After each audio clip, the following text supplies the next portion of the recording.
كُتِبَ عَلَيْكُمُ الْقِتَالُ وَهُوَ كُرْهٌ لَّكُمْ ۖ وَعَسَىٰ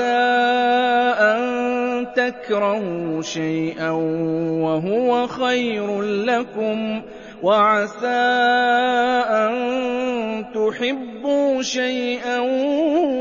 وَهُوَ شَرٌّ لَّكُمْ ۗ وَاللَّهُ يَعْلَمُ وَأَنتُمْ لَا تَعْلَمُونَ